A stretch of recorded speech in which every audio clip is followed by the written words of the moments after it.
everyone, and welcome back to Cedar 60. My name is Benjamin Mays, and I am so excited to be back here with you on the podcast.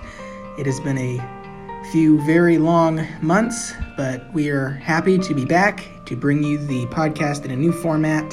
So, as mentioned before in our last video, I am going to briefly talk about a couple of the key events that have happened this week, and then Johnny Gardner is going to be sharing with you his interview that he conducted with Dr. Mark Caleb Smith here at Cedarville University, and that will be following my discussion on this week's several key events that have happened. The first thing I wanted to get to, just to discuss, is the vice presidential debate that happened on Wednesday night. I think it's fair to say that America was somewhat relieved that this debate didn't go as bad as the first presidential debate. And that's mainly because I think everyone can agree the debate was somewhat boring. There's nothing like a boring debate to make somebody look at least smarter than if it was a combative debate like the presidential debate was. However, I think the main consensus for this vice presidential debate was that Senator Kamala Harris had high expectations going into the debate. Everyone was excited, and I was also excited to see an African American woman in that position. But she had to walk a fine line that night. With everything going on in this past week, she had to do several things well, and the main thing that the vice president in the debate has to be able to do is defend their boss well. They have to either defend their boss's legacy or past 4 years like Vice President Pence did, or they have to make the case why America should elect their boss as the president. And so that is what she had to be able to do. And tone was everything for her, right? She had to come off as approachable, likable, but also as someone who could defend Biden's policies. I think, however, it was difficult for her to come off as likable because she kind of went on the attack, and the vice president, as Mike Pence is very even-toned, but also Mike Pence knows what he has to say. He knows what he wants to say. He has a clear vision for what he is doing, which is defending President Trump, and he will defend President Trump to the very end. And so I think, as most of the polling has suggested after the vice presidential debate, Vice President Pence won because of his ability simply to defend the president well, and his tone was so different than Senator Harris's. Kamala Harris did come off as somewhat,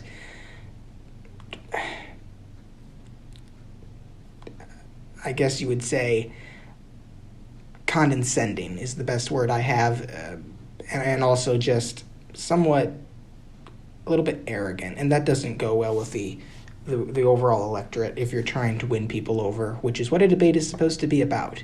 But I think, again, America was relieved that it was at least a little more substantive and put together than the presidential debate.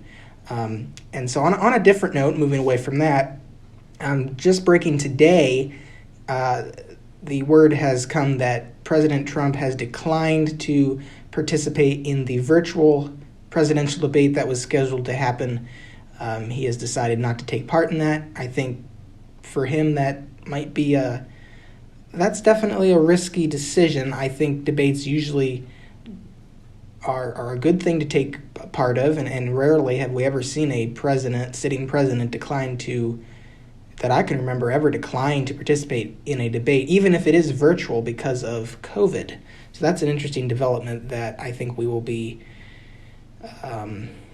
watching very closely to see whether they do a third debate or not. But we are less than 1 month out from Election Day, so the polling is starting to look a little more settled. And with that, before I turn it over to Johnny, I wanted to mention that this week the polling for the presidential election have been updated, and we can see that President Trump is trailing Joe Biden by about 16 points, and his approval rating overall nationally is now a good 10 percentage points below Vice President Biden's. You have Biden at 53%, Trump is at around 43%. A good rule of thumb with politics this close to the election is if you're the incumbent and your approval rating is under 50%, you're in trouble. Now, that's conventional polling, and 2016, if it taught us anything, is that conventional polling does not always matter. So maybe the 16-point lead that Biden has over Trump right now, maybe that's not an accurate representation of the electorate either. We will have to see on Election Day, but it's certainly food for thought that Trump, I think, is going to have a uphill battle until Election Day if he's going to win re-election, especially with his polling and approval ratings where they are. So that is the two most important key things that have happened this week in politics and in the nation. Coronavirus continues to be a big concern, and now that we are moving into the fall months and the winter months here in the next month or so, the weather's going to get colder. COVID is becoming a concern again, and as most health officials have noted, that the second wave of COVID, if there is a second wave, has not even begun yet. So I think we all have to stay very vigilant and continue to practice the guidelines by the CDC to try and slow the spread of this virus so that we can return to normal as soon as possible or until a vaccine is available. And all of this plays into politics, so we are going to continue to be watching that in the next few weeks, months, as we continue watching these things. So with that, I'm going to turn it over to Johnny Gardner, who has an interview ready that he conducted with Dr. Mark Caleb Smith, an interview that I am told is very informative about how the Christian should view and interact with social media, a huge and very important topic to discuss. So I will see you next week, and we will be able to again discuss what has happened in the news. Thank you, and have a great week.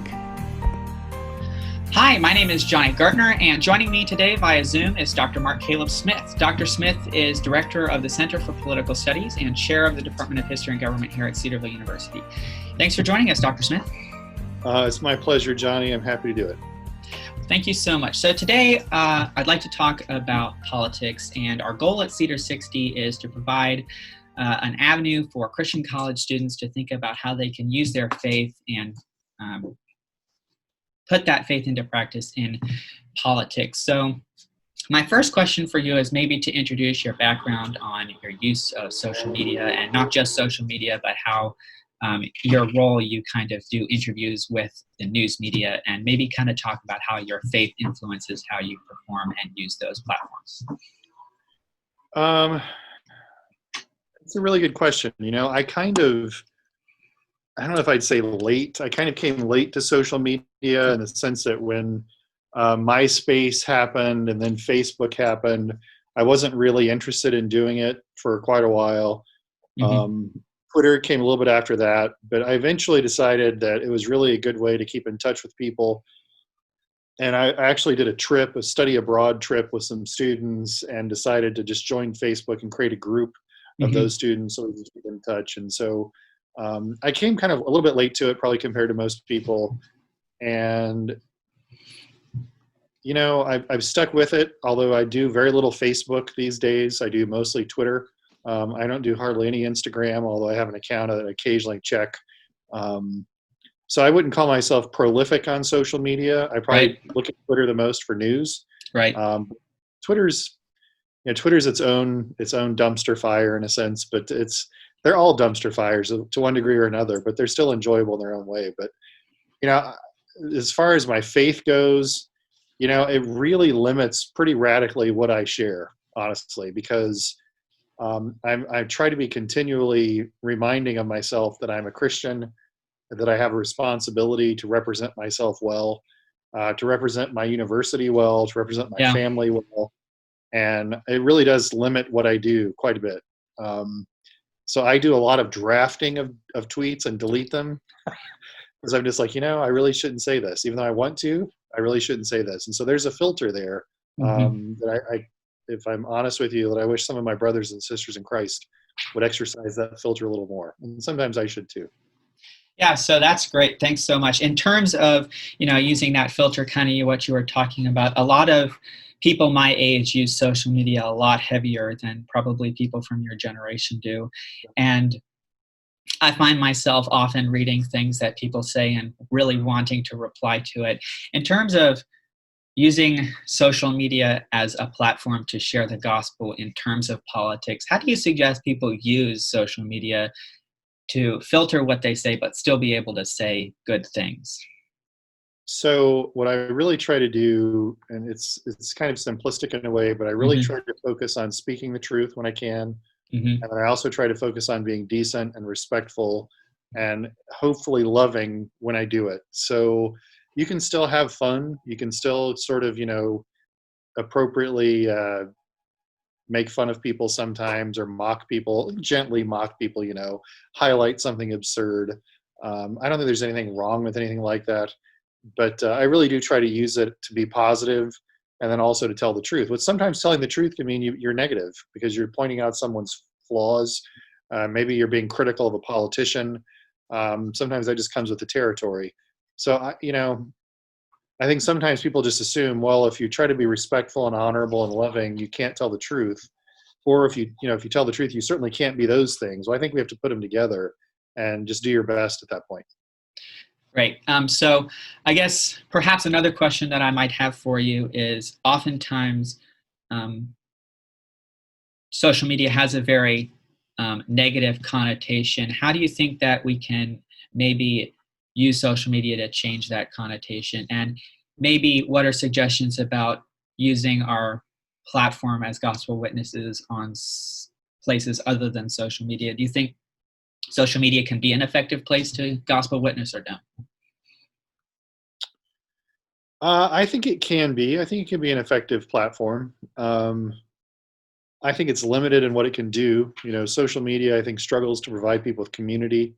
It struggles to provide people with deep relationships. And there's always a temptation on social media to curate your image to the point where you're really misrepresenting who you are to other people. And so I think you have to be really careful that you don't do those things. I think you can share the gospel, but I think you have to be really careful how you do it. And I deal with politics mostly. I have to be really careful that when I deal with political issues, that I don't try to argue that these issues are necessarily always connected to the gospel or connected to my faith. So, I have a lot of very strong political opinions, but they're not always rooted in just scripture. They're rooted in history or philosophy or something else. And I try to make those distinctions to people, but that's hard to do in 280 characters or something on Twitter. So you have to be careful. How do you address the issue of partisanship on social media? Because I feel like often a lot of what I see on social media is people attacking one party or the another, and it seems so much of political issues as either you're one side of the argument or another. How would you suggest discussing those issues on social media without making it about partisanship? I think parties are just kind of baked into politics. It's hard to get away from them in a free society. And so, part of me would love to just wave a wand and be done with our party attachments, because I think they really cause a lot of problems, but that's not practical, and that's just not sort of what it means to be involved. So I think as a believer, we're obligated as we approach our party attachments to still be truthful. The temptation is to ignore something harmful on your side and to highlight things on the other side without really being truthful or honest about the whole process. So, for example, when you watch a vice presidential debate like I did last night, if Mike Pence says something particularly shrewd, which I think is worth pointing out, that's a good thing to point out. However, if Kamala Harris says something particularly good and beneficial, you should point that out as well. So in other words, just because I have a preference one way or the other doesn't give me license to demonize that person or to tear them down, or to be dishonest with how I see my own party. So partisanship is a serious issue on social media. It really is. It's a serious issue. And for a lot of people, it's well beyond partisanship. It's much closer to idolatry. Yeah, that's great. I think another thing that I find myself frustrated about is oftentimes I see people posting things on social media that they attack me because of my belief in that. And they'll perhaps, if I comment on that, say, well, how can you hold that because you're a Christian? How do we as Christians go about responding to those kinds of things in a way that don't damage our characters and our view of people as us as Christians and the Yeah. church in general, I suppose? Yeah, no, it's a great question, and it's a hard question. I mean, if you're tweeting things or doing things on social media that you really can't defend as a Christian, Hmm. it should make you think. Yeah. And honestly, that should make you think. So if someone calls you out and says, "Well, you're a believer. How can you say that?" If you don't have a ready response to that, then you really need to reconsider whether you should tweet it or whether you should post it. So I think that's a beneficial way to kind of go about it. But the problem, let's say that I'm doing something on social media and I tweet about, I don't know, small government or reform of entitlements or something Right. like that. And someone responds and says, well, you're a Christian. How can you take the food out of the mouths of poor people by reforming entitlements in the country? Well, I have an answer for that, but I really can't give that answer on a social media platform in a way that's concise, especially on Twitter. That's really more of an answer that you have to give over a long conversation, over getting to know someone, because it's a complicated question. And so what I think you really have to be careful of on social media is you don't try to say things on the platform that it doesn't fit on the platform, and maybe even sometimes move things off the platform and say, you know what, why don't we exchange emails, or why don't we have a phone call? Why don't you message me and let's set up a way that we could talk about this in a way that is more constructive than blasting tweets at each other. So you have to be careful, I think, that you handle that the right way. So you brought up a great point about not using social media, maybe using email or using Yeah. face-to-face. Do you think that Yeah. social media can be at odds with our goal of witnessing? Do you think that oftentimes it can prevent us from being effective witnesses? I think clearly that it does. I think one of the reasons why it makes it hard to be a good witness is, depending on how you approach social media, you might be anonymous. And that's a temptation to engage in all sorts of behavior because people don't know who you are exactly. I really encourage people, believers especially, be very straightforward about who you are. Don't try to create usernames that are deceptive or that are just sort of anonymous usernames. Be responsible for what you tweet. If you can't be responsible for it, you probably shouldn't be doing it on social media. But I really think, I mean, when you think about spreading the gospel and getting to know people, those things take place generally far better and more intimate settings or in more friend relationships, as opposed to digital relationships that are just really hard to navigate, I think, sometimes. So, I think social media can be a good way to get to know people, but I'm not sure it's the best way to have in-depth relationships with them. And I think those relationships are really a good way to share the gospel.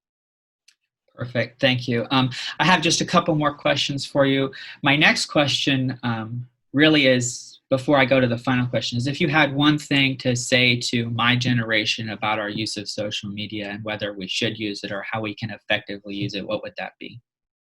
At least one thing. I'll try to limit my. You can go over. I just thinking maybe if you just had one Yeah. thing, but feel free to say more. And I think one thing is don't get your news exclusively from social media. Um, Social media is constructed in a way that it's really going to give you information that's going to encourage you to click on it. That doesn't mean you're going to get good information. It means you're going to get addictive information or information that confirms your point of view. So I really encourage people to develop news sources outside of social media, whether that's a newspaper, some other platform. It can be online, but just don't use a social media platform as your exclusive source for news, because that tends to be very twisted and very narrow in how it views things. Another piece of advice I would give you, which I think most of you know, but I think you need to be reminded, is social media stays there. You can delete stuff, but Mm-hmm. when you're going for a job interview or when people are doing a little bit of investigation on who you are, they're going to look at your social media and they're going to run through your posts and your photos and your tweets, and they're going to try to figure out who you are by that. And that could really affect whether or not you get a job. It could affect whether or not you get an internship. It can affect how a lot of people see you. And so make sure you understand that that stuff, if it's accessible at all, it could have an impact on your life. This is probably a generational difference, and I recognize that, but I really struggle to see people kind of bare their souls on social media, because sometimes it turns into almost therapy for them, where they're talking about their deepest, darkest problems, and they just sort of throw it out there for the world to see. I'm not sure that's the healthiest place to do that. I understand if people feel like they're desperate and don't have anyone to turn to. I get that. But generally, you're going to find a lot more help if you turn to people that you know who can work with you and help you, as opposed to just throwing stuff out there. Social media is not necessarily a great place to get confirmation or to get helpful or healthy advice. So I think you got to be really careful of what kind of problems you share. Yeah, thank you. So my final question is somewhat complicated of a question, but I think it'll make sense. So often you see people, especially in my generation, posting pictures on social media that have nothing to do with politics. And, oftentimes people keep you updated on their lives, and social media is a great way to stay connected to people that are not close to you anymore, but you are close to still. And so my question for you is, you often sometimes see people who say, I'm going to take a social media break, and they stay off for a week or a month. But do you think it's worthwhile for us as Christians to consider not using social media at all? Or do you think there's some aspect of social media that is useful for us as Christians to be reaching into a part of the world that we wouldn't otherwise be able to reach? Yeah, Johnny, that's a really good question. And I don't know, I don't want to say it completely depends on the person, but to some extent, I think some personalities really misuse social media to the point where they should consider getting off of it entirely, or really cutting back a lot on how they use it. Other personalities, it maybe doesn't affect them all that much, and they just sort of do it and doesn't really impact them. But I've seen people's personalities change because of social media. I've seen them get depressed because of social media. And sometimes unplugging and taking a break is really a good way to help resolve some of those issues.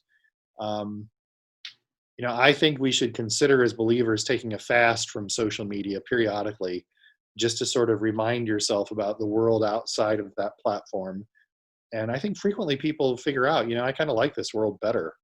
Yeah. And they either cut it out entirely, or they really cut it back entirely, and it just changes them. So with me, for example, just to be honest with you, I don't use it a whole lot on my phone, but I'm really considering deleting social media apps from my phone, because then if I just use it on my desktop, I'm going to be limited in how much I would see it, which would then mean I'd probably use it a lot less, which may be really good. So yeah, I don't know. I just think we got to be careful and think about it. Even as a campus, sometimes I think we should consider, let's just have a week where we just don't do social media and just kind of see how that goes. But I know that's controversial, but I think it's actually a good idea to consider your relationship with social media. Yeah, that's really great. It's really probably about time that we start assessing seriously how we use social media in our lives. So, Dr. Smith, thank you so much for joining us. It was really great having you on. My pleasure, Johnny. Happy to do it, and let me know if I can help in the future. Perfect. Thank you so much. On behalf of Cedar Sisti, thank you so much for listening, and we hope you'll join us next time. Have a great day.